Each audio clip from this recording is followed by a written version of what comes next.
একটি ছোট্ট গ্রামে রাহুল নামে এক দরিদ্র ছেলে থাকত। তার বাবা ছিলেন দিনমজুর।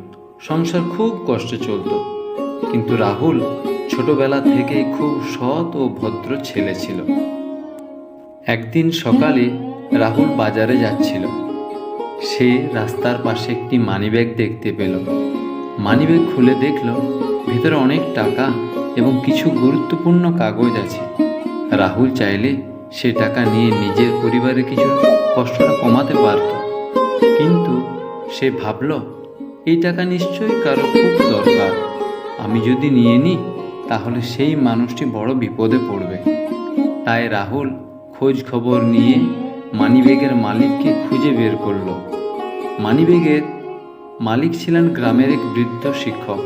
তিনি মানিব্যাগ ফিরে পেয়ে খুব খুশি হলেন এবং রাহুলের পড়াশোনার দায়িত্ব নিলেন।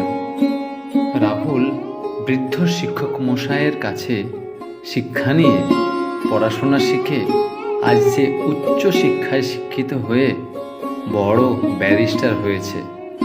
তাই রাহুল মাস্টারমশাইয়ের কাছে এসেছেন গুরুজনের আশীর্বাদ নিতে।